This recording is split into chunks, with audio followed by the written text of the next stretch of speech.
بھائی صدر صاحب کو بھی سننا باقی ہے، 2 منٹ اور رک جائیے ورنہ یہ اپنی تہذیب کے ساتھ ناانصافی ہو جائے گی۔ آئیے حاضر نے محفل ستارہ اردو ایوارڈ یافتہ شاعر، بہترین ناظم، اردو کے بہت اچھے خادم اور ہندی کے بہترین سیوک کے طور پر جانی اور پہچانی جانے والی شخصیت جناب محمد اسلم خان صاحب کی ہے۔ میں بڑے ادب کے ساتھ گزارش کر رہا ہوں جناب والا سے کہ تشریف لائیں اور اپنے صدارتی خطاب سے نوازیں اور شعری کلام سے نوازیں۔ بھرپور تالیوں کے درمیان استقبال کیجئے جناب محمد اسلم خان صاحب آپ کے روبرو۔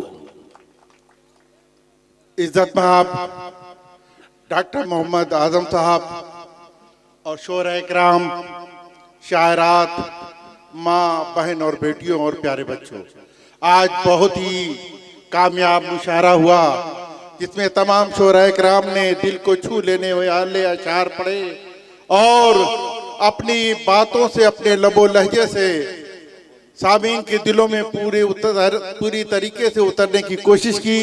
میں آپ تمام حضرات کا شکریہ ادا کرنا چاہتا ہوں۔ وقت زیادہ ہو گیا ہے کیونکہ سب لوگ جانا چاہتے ہیں اور میں ڈاکٹر محمد اعظم صاحب کا خاص طور سے شکر گزار ہوں۔ وہ ہر سال بڑی ہی محنت کے ساتھ مشاعرے کو سجاتے ہیں، سنوارتے ہیں۔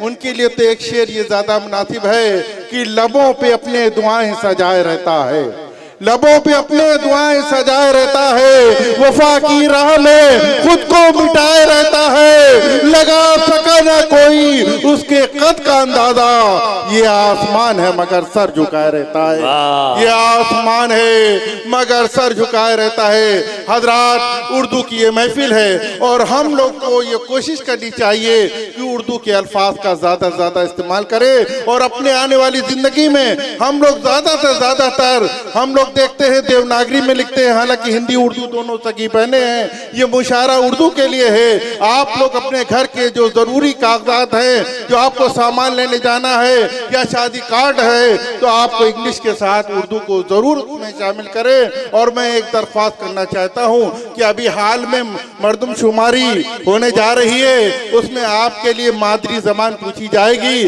خاص طور سے آپ کوشش کیجئے گا اپنی مادری زبان اردو کو ضرور درج کرائیے گا، کیونکہ جتنے زیادہ اردو زبان کا وہ کالم پورا ہوگا تو اردو اساتذہ کی بھی تقرری ہوگی اور اس طرح اردو کو فروغ ہوگا۔